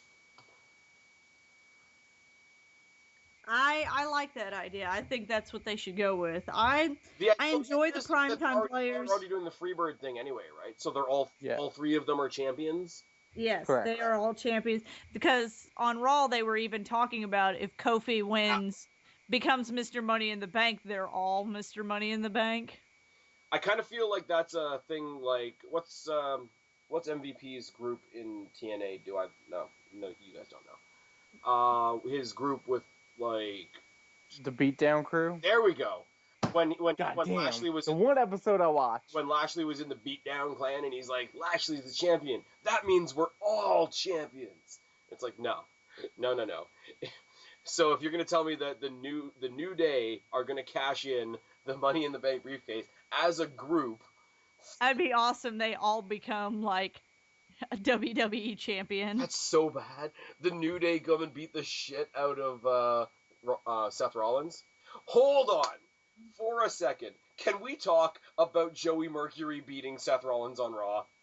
That was such a good match. Oh my god. That match was so much better than any match had any right to be. It made the cruiserweight division look strong. So I was talking to my boyfriend about it, and I was like, I did not realize how much I missed Jamie Noble until right now. Right? And he goes, you're like one of 7 people, and the other 6 people's last names are Noble. Oh. I'm like, I love Jamie Noble. Mercury too, though. Jamie Noble giving a promo. Jamie Noble trying to be tough and getting into Seth Rollins' face was funny shit. I love the fact that they haven't had him talk for so long that now that like it's gotten to the breaking point and he like finally talks and tells off Seth Rollins. Oh, it was so good. I love that match. I thought they were going to cower. I thought they were going to cower eventually. I thought it was going to be like a setup for like Roman Reigns and Ambrose getting beaten down by all of the Authority. But like no, they cut legit promo on Rollins and had a legit match with him. And even with the 2-on-1, I like the fact that it was the first instance I've seen in a while of Rollins looking really strong. I mean, it was against them, but he was facing 2 guys. Oh yeah, no, I like that. I like Rollins looking strong, but I like the fact even more, even when they get like when you have a match that's a wrestler versus a non-wrestler, it's obviously going to be slanted, right? But when you got people on commentary that are technically non-wrestlers anymore, but they used to be. So if Booker T got up, just as an example, but like if Booker T got up from the table and challenged somebody, he should still look like he's had the career that he has and the experience that he has. And these guys did, and that was fucking great. That swinging neck breaker maneuver that Jamie Noble did was so awesome. Yes. I miss Jamie Noble. I'm already over Rollins using the pedigree. Yeah, me too. I'm like, I don't like it. I had an idea of when he like stole the RKO and used the RKO against Randy Orton, that should be his gimmick, that he steals people's finishers, because I feel like that heel needs to exist, and I guess Kevin Owens tried to do it to Cena, or did do it to Cena, but I love the idea of a heel like using somebody's finisher on them, because it's just kind of like rubbing salt on the wound kind of thing. It's so very heel, and you'd have to have a pretty diverse superstar to do it, though. And I'm not saying Rollins couldn't do it, because some people have high flying finishers, some people have like ground based. I think he could. I think it could be totally up his alley, and I think it'd be perfect for the character that he has. I would not mind at all Seth Rollins giving the AA to John Cena. Mm-hmm. All of that. Anyways, so who's going to win the tag team match, guys?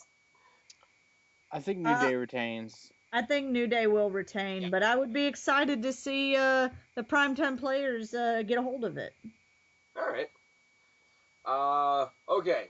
So we've got, and I'm going to read off all the names before we start talking about the match. We've got Money in the Bank, the man that gravity forgot, the new sensation, Neville. The duly renamed 2 weeks ago Chicken Pirate. Chicken Pirate. The Apex Predator and whatever other names he's gotten over the course of his career. The Viper. The King of the Cockfist Crusade. Roman Reigns. Corporate Kane. The guy that should have been champion 100 times by now, Dolph Ziggler. And because of affirmative action, Kofi Kingston. That one's so random. Does anyone not think that Reigns is gonna win? I'm so sure that he is that it might not happen. It's one of those. But I think there's doesn't win, who gets it? Yeah, like nobody else in this match has a storyline unless it's Kane, to which I feel like that would be a waste. That Kane versus Rollins at SummerSlam? I feel like Kane getting Money in the Bank at this point in his career is a waste. He's already had it. Yeah. Didn't he cash? No. He cashed it in the same night on Rey Mysterio. Okay, yeah, that's right. Which is, I was going to talk about this later, but I would love to see this now. Reigns wins, cashes it in at the end of the night, beats Rollins and Ambrose for the title to get revenge on Rollins for doing that to him at WrestleMania. See, I think what would be an interesting storyline is, since Rollins it looks like he is on his way out of the Authority, that they would then need another Golden Boy, and to have Reigns turn heel, cash it in on Dean Ambrose. Since we know if Dean Ambrose wins the title, he's probably not going to have it too long. And Roman Reigns becomes champion with the Authority. Okay. Because they've been building up for 2 pay-per-views now that they're like pretty much brothers at this point. They are the surviving members of the Shield, of what was left of the Shield. They have each other's backs. So they're the 2 guys that are there after one guy left. Yeah, pretty much. What I would like to see, honestly, and we're going to talk about the title match in a second, but like I say, Roman Reigns cashes in the same night. The idea being that he's doing to Rollins the same thing that Rollins did to him. So Reigns and Ambrose have a completely legal situation where they can beat the fuck out of Rollins together. Triple threat matches by design are no disqualification matches, so they can absolutely destroy him. Reigns sets up for the Superman punch and the spear and all that. Kicking the balls from Ambrose, quick roll up. Ambrose is in the Authority. Ambrose has the title. I guess my other storyline would be that Rollins, after all this with the Authority being like, I don't need anybody's help, he wins, he beats Dean Ambrose, and then Reigns cashes in Money in the Bank. And then he's fucked. Beats him. I would love to see, if they want to build Rollins as a strong heel, they want to do this whole, like, he's bigger than the group that helped him. He doesn't need anybody's help. Roddy Raw. He's going to prove himself. He's the, how can I say? He's the rising phoenix, so to speak. Have him go over Ambrose in like some like dirty, schemy means and whatever. Have Reigns try to cash in unsuccessfully. If they want to push Rollins as a really badass, like impressive heel, not a coward, whatever, have him go over Ambrose and Reigns. I will say, though, the last several years, I have not predicted correctly how they would use Money in the Bank. Well, did you think Damien Sandow was going to beat John Cena? No, I did not think Damien Sandow was going to beat John Cena. Do you think that John Cena needed a successful Money in the Bank cash-in on his resume? No, okay. But I didn't think he'd be the first one to fail. Was Cena before Sandow? Yes. No. Sandow, didn't win it first. Anyways, either way, they're the only 2 that have failed so far. And that's a thing. And Rollins proved that it can even happen at WrestleMania. So, we're all saying Reigns, really?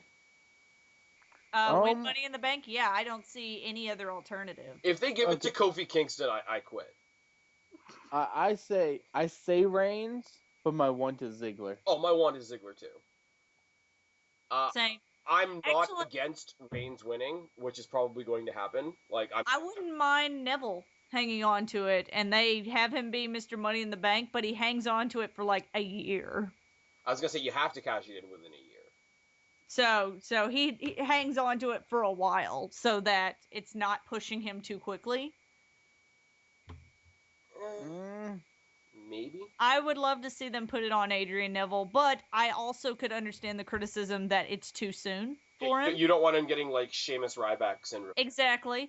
But I feel Money in the Bank's a little different than like winning a title really soon or winning King of the Ring really soon, because with Money in the Bank, you can hang on to it for a really long time. Yeah, and by the time you cash it in, it isn't Money in the Bank. They always say like that briefcase is as good as a title belt. Like so. Well, that's what I'm saying is that he may not be ready now for it, but he can hang on to it for a really long time, and by the time he cashes it in, he is very much ready. Who do you want to be champion when he cashes in? If Neville's the Money in the Bank? Well, it depends. It always depends on what his character is going to be. But if he's going to be face, I don't know who I would have him face, but I would very much think he would cash it like a Rob Van Dam or like how Cena did, where he tells them like, "I'm going to cash this in at this pay-per-view and face you for the title," kind of thing. Oh no, I'm saying like if Neville decides a year from now he's going to cash in his Money in the Bank briefcase, he's going to call, like you said, he's going to call his shot in advance. They'll build it up to a show, whatever. Who do you want to be champion? Who do you want to be? Brock Lesnar. No, that match would be horrible. Brock Lesnar can't. It's two completely different styles. Can you see Neville trying to do that deadlift suplex that he does to Lesnar? Just no. Neville versus The Rock. No. I wouldn't mind him facing like a Roman Reigns or a Seth or a Dean Ambrose. Neville Ambrose would be good. Neville Ambrose. What about Ambrose would have to be. Cena has the title in a year. LOL. I could see him facing Cena for the title, but it would be a kind of like a mutually like I respect you match, which sometimes storyline wise is a little trickier to do. Yeah. I mean, it's not a case of you're fighting because you have a feud though. Like that, it's like winning. Like a babyface could win the Royal Rumble, and if the champion's a babyface, it's just like, okay, we're here because you have a belt and I won the Rumble. Like. Yeah, so like we're supposed to believe that, like, it's fictional obviously, but we're supposed to believe that this is a fighting league or whatever. People fight because they want to ascend in their particular sport. Like what's it called? Like in hockey, like two teams of hockey players don't go and play hockey because they hate each other. They play because they want to be better and they want to ascend and go up the ranks and shit. Like you don't always have to hate. There's a WrestleMania, and I don't remember what one it was, honestly, because like I say, I'm shit with dates. There was a match that was pretty much set up between Angle and He Who Shall Not Be Named, because Angle basically went out and said, look, we're this close to WrestleMania, this is bullshit, I don't have a match. He Who Shall Not Be Named came out and said, well, I don't have a match either. And like they started telling each other off a little bit and getting in each other's face, but it basically started with, hey, we want a match. Hey, let's fight each other. Like, that should happen more. Well, I don't think they're going to give it to Neville this soon, but I'm saying that Money in the Bank is the one exception to the it's too early rule, because you can get him to hang on to it for like a year. Yeah, and if they're still pushing him as like the underdog guy in a year, a great story building block could be, look, you know, he tried and he's gotten so much better and he's moved his way up through the ranks on Raw and he saved his Money in the Bank accomplishment till the perfect time and somebody screwed him out of it, and then he goes and has a feud with them and things go on in the future. Like I think this Money in the Bank has Roman Reigns written all over it. Well, this is my thing, like, and this is what I said a second ago. Guapo said it too. I want Ziggler to win. I always want Ziggler to win. Ziggler's had 2 pitiful world title runs that shouldn't even count. He should be up there. I'm just as okay with Roman Reigns winning it, but with the background in knowledge in the back of my head that he's probably going to be the one that wins. See, what's funny is that last year when he was main eventing WrestleMania, we were all complaining about the fact that he's not ready. And now, had he won Money in the Bank last year, we all would have been losing our shits. Now I wasn't. I was the one making videos that was like, okay, there are better options out there, but he's not a bad choice. Like, well, I mean, that's what you're saying. I'm saying you still didn't like, oh, well, I mean, he's not the greatest, but it wouldn't be bad. Okay, but for this match here, I'm talking about of the 7 options. I don't know. I've been liking Roman Reigns a lot more. His promos have been getting better, in my opinion, which was my big beef with him for the most part, is that he couldn't carry himself. Yeah. And his promos are getting better. Raw 2 weeks ago, right? Because we all talk about him being like the next Super Cena and all that, right? And yes, Raw was Roman because they put him through 3 matches. You know, the Authority was punishing him and all that. But to his credit, like by the end of the show, he looked like he had been through 3 matches. Oh, yeah, he sold the whole thing. Yeah. Like, Mark Henry worked over his midsection, and his midsection was fucked the rest of the night. Roman Reigns is getting better, and this is what I was saying whenever WrestleMania was coming around, is that this guy could be good. This guy has all the makings to be good and to be believable as a main eventer. He just needed more time, and now he's had that more time, and I believe him. I would be okay with him main eventing SummerSlam. Uh-huh. And the thing is, I say, and like obviously Roman Reigns in a main event sense, and Ryback not so much. I do compare Roman Reigns to Ryback in some senses, where they tried to make Roman Reigns this super intimidating, super always intense guy that was scary and intimidating and was going to destroy everything, right? But he's pulled back. He's having a little bit of fun now, and the same thing as I said with Ryback earlier. Roman Reigns has found his skin a little bit, and it's good. I'm ready. I'm ready for the reign of Roman. Yeah, that was bad. I'm sorry. It's late. Last video we did, you started off by saying they've pulled back the reins on Rome. Ah ha ha ha ha. Oh my god. I'm just a funny. Is Roman Reigns your cockfist companion? Yes. Possibly. That's terrible. Okay, we already kind of talked about the world title. We kind of have the idea that Rollins is going to hang on to it until SummerSlam. No doubt this is going to be a great match, though. I don't know. I think they may give it to Dean Ambrose to cement the fact that Seth Rollins is leaving the Authority. Fair enough. Does the Authority come out and blatantly cost him the title, or do they just not help him? They just don't help him. Okay, fair enough. I don't think they cost him the title, but I think they don't help him.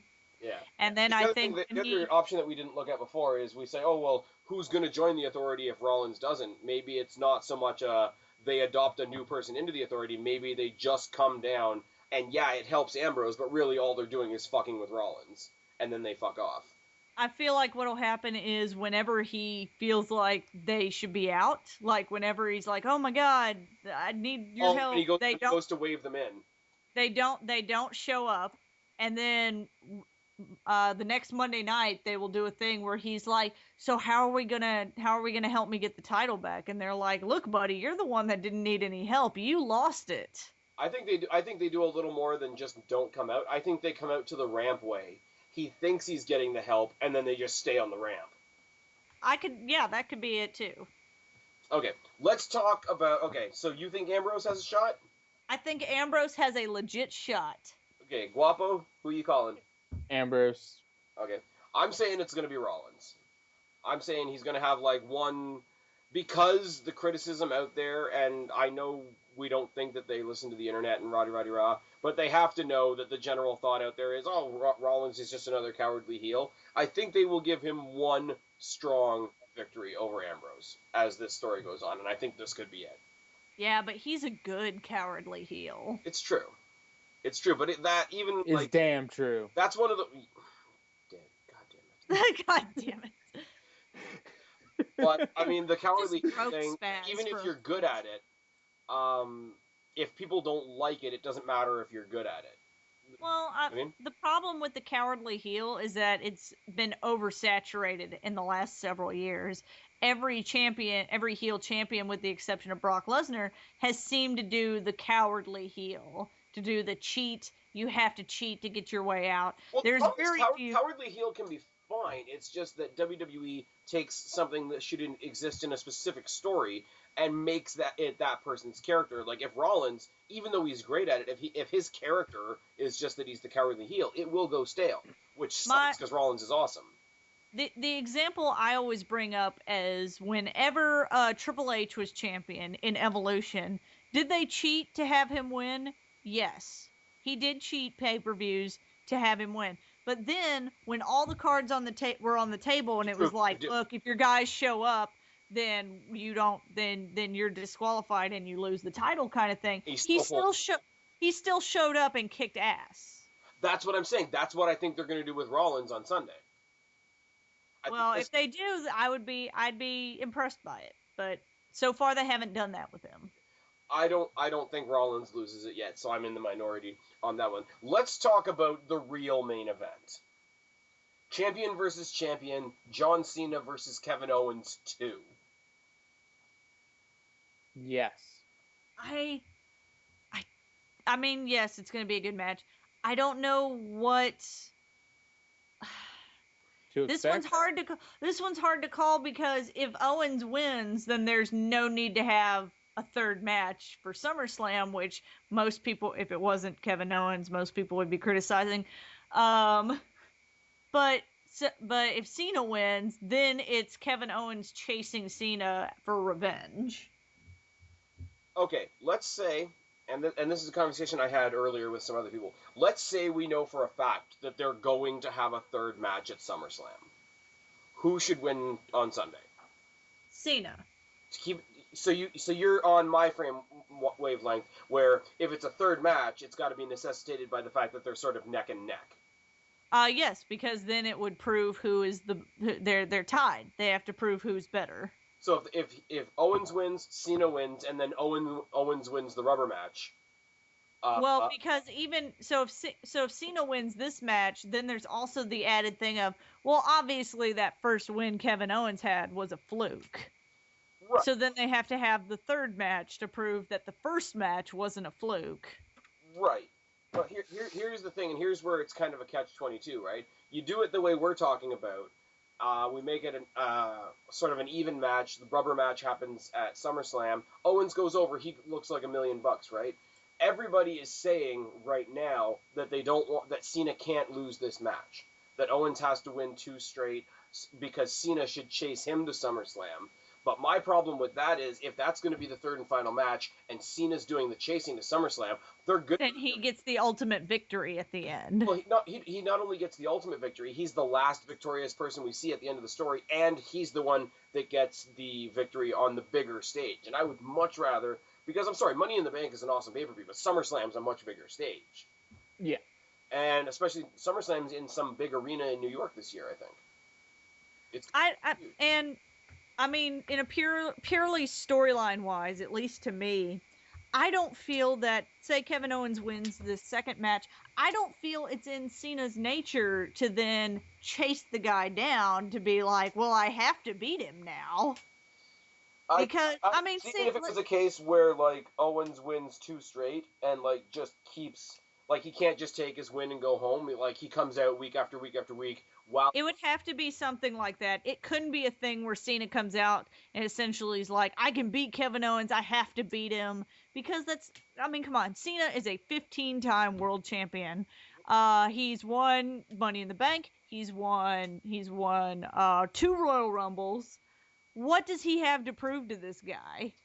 You know what's funny? The amount of times that people like us will say, Cena's done everything. I won't say Cena's been handed everything, but he's had everything there is to have in the business. WWE definitely knows that. If you go on WWE.com, they actually list the things that Cena, quote-unquote, hasn't done yet. One of them is an Intercontinental Championship run. And what the fuck would John Cena do with an Intercontinental Championship run? The same thing he's doing with the U.S. title. Exactly. He never got a chance to beat the streak. Well, the streak doesn't exist anymore.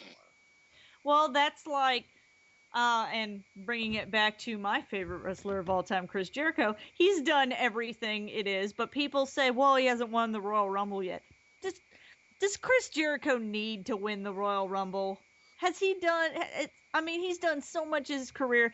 Does he need to win a Royal Rumble? Does John Cena need to win the Intercontinental Championship? No. I would say no. I'm sorry, like, I do make fun of the WWE. I don't call them pathetic very often.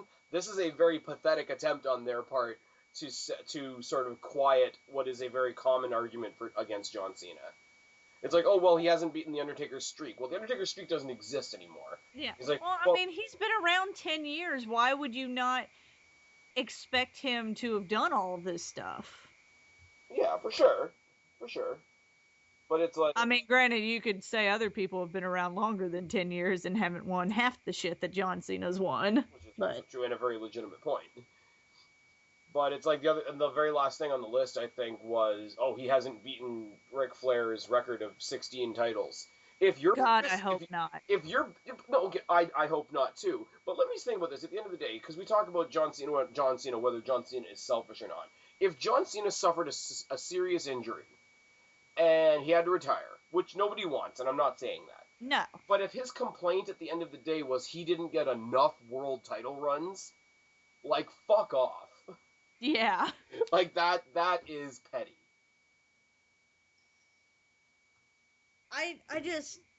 I feel like John Cena is going to win this match so that there is a need for the third match, because I don't see it being believable that John Cena needs to chase down Kevin Owens and defeat him. Oh, not at all.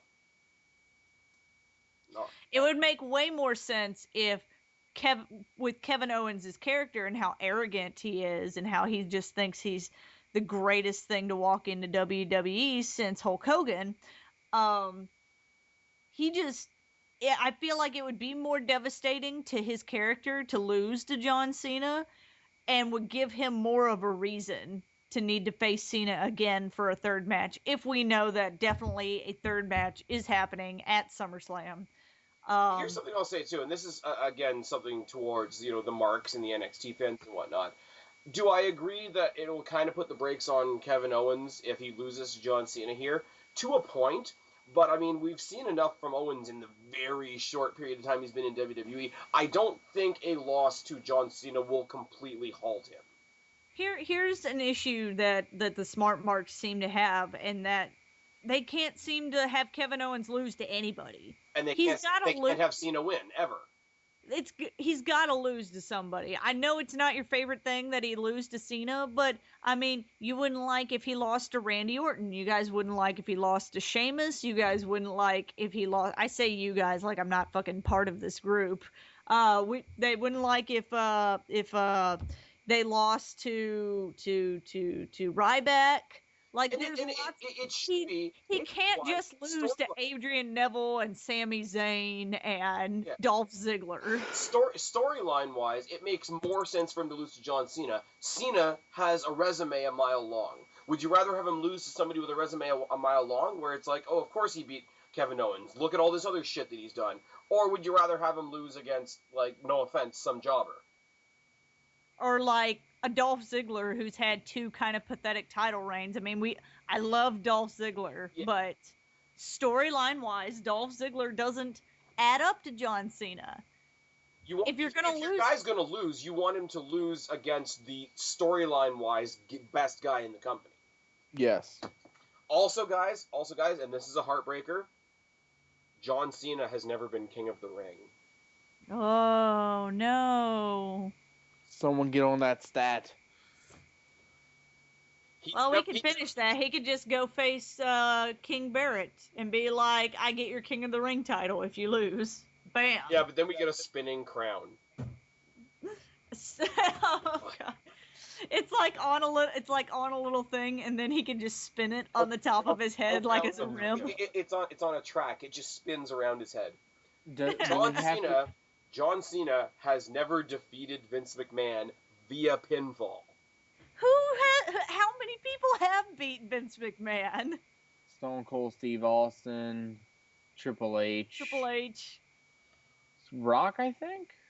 Shawn Michaels. John Cena has never been European or hardcore champion, guys. Those titles they weren't around when he started. You know what? John Cena's never been Divas champion either, but you don't see him trying to knock down Nikki Bella's door. Well, technically, if you go by New Day's rules. John Cena is also the Divas champion. He is Meatwad's favorite diva. Oh my fucking God. John Cena is co-Divas champion. Does that mean that Nikki Bella is co-US champion? Yeah. Is Nikki Bella the first woman to hold the US title? I think so. US title, yes. I was gonna say if it was Intercontinental title, you'd have to say China, but China's questionably female, so. So Nikki Bella via Dick Sweat. No. I was gonna say Freebird rules, but whatever. Via Freebird rules. Does that mean that Brie Bella is also U.S. champion too? Yes. No. Because the Bellas are kind of in a tag team with Nikki Bella. She's kind of Nikki Bella's team member. Okay, so what you're saying is this? Wait. Does that mean what I'm saying is Daniel Bryan is 3 degrees off of the U.S. title? He's still champion, guys. It's fine. He's still in a business. What the fuck is going on? Wait. So what we're saying is really, because of sex, Goat Boy is U.S. champion. Yes. Oh, he's also 2 degrees off of the Divas title too. But here's the thing: why is Daniel Bryan only fucking to get ahead? He's just like the Divas.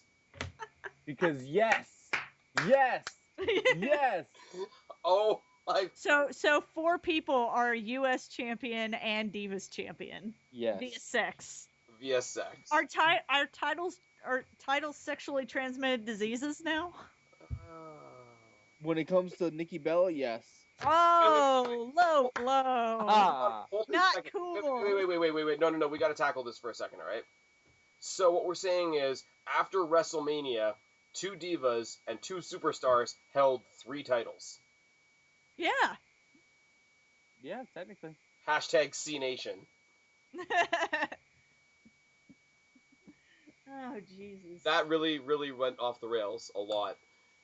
What we're saying is that Nikki Bella is a Divas champion, was an Intercontinental champion, and is a U.S. champion. And technically, all of them are former World Heavyweight champions. Nikki Bella constantly. Nikki Bella is a former 15-time champion. No. What we're saying is Nikki Bella loses every night. She submits to a small package. Oh, boo! Yeah, because she's on top. John Cena kicks out of 2. You stole my joke, Guapo, and you know it. I know. Oh my god! And for no reason at all, a Wild Jericho appears. So does that mean they're 9-time Intercontinental champions? Oh my god. Well, Jericho shared the Intercontinental Championship with China, so we're kind of on point with this. Exactly. That's the sad part about it. We're there is precedent for everything we're saying right now. And didn't China used to be with Triple H? So by degrees of sex, X-Pac is the King of Kings? Yeah, yes. I think so. All of X-Pac owns a portion of WWE right now via sex. X-Pac also spent a night with China in him. Via sex and association, X-Pac is a Triple Crown champion, and yeah. Well, wait. If by association, then that means Trish Stratus is the CEO of WWE, right? Oh my god. Oh. Can we switch what you asked me what Stephanie wanted me to do to her to Trish Stratus? Guapo wants to be WWE Women's Champion by association. I'll take it. Fuck it. Let's do it. That's kind of what I was... I guess by association, that also means Vince is a 9-time Women's Champion. Oh my god. Or at least he likes to say so. I don't know. His son was European Champion a lot, and he wasn't even a wrestler. Alright, this is gone. Totally off the rails. This is a slow-moving snowball rolling down a hill. We don't get those here in Louisiana. Do we think John Cena gets his win back tonight? Or on Sunday? I believe he will win. Yes. And I believe that the next night we will hear the saddest of the sad smart marks whining about John Cena winning. So our prediction is YWC cries. Yes, so sad, in fact, that we'll have to put a tiny violin in the background as they cry. We have to do, like I said last time, we have to do like the whole, what do you call it? Talking Dead in memoriam. Yep. Guapo, what do you say? I want Owens. I don't care, Owens. Okay, I don't vote, but I predict YWC cries. Anyways, on the whole, the show is going to be a great show. We can admit that. Yes. 2-week builds for the win. We'll stick something else in there between this and Battleground. The Battleground will be Wrestle Recap's anniversary. Yep, it'll be our 1-year anniversary. Do you need a guest host? Maybe. We'll see. So in other words, you'll ask Kristen? What was that? No, I said, do you guys need a guest host? And Guapo said, we'll see. So I said, okay, in other words, you're going to ask Kristen? Yep. More or less. I do make final decisions because we are using my camera, so they did lose their creative control recently. Wasn't there a tag team in WCW called Creative Control? Probably. Because WCW. Anyways, it's way too fucking late. It's ridiculous. Hey, and I have to go to work tomorrow, guys. I don't know about you. So do I. So, Kristen, Guapo, plug your channel as if I haven't already done it enough. Tell people where they can find you. YouTube.com/TheBlackCatFeline, Twitter at BlackCatFeline, Instagram at BlackCatFeline. You can find us on SoundCloud at SoundCloud.com/WrestleRecap. What she said, and Twitter Guapo_504. All right, guys. Once again, I gotta say thank you for joining me for the tackle. It's been a lot of fun. Thank you, Spaz, for having us. It's been less crowded. Yeah, there's like breathing room in this one. Spaz, don't do it. Can I do it? Don't do it. You're good. Don't do it. He'll fuck it up. Okay. Okay, Kristen. He gets Let him try. He gets one tryout. He gets one tryout, and go for it. I won't interrupt you. Okay, guys. Well, you know what? It's been fun. You already. I think what he needs to say is, she's been Kristen, he's been Guapo, I've been Spaz. We are your YWC Reality Check. Subscribe up there, talk down there, start a conversation. Keep all these conversations going. Don't be a stranger. We'll talk to each and every last one of you later. But for right now, we're tagging out. Bye, guys. Bye. I fucked up. Don't shine if you're a freak like me.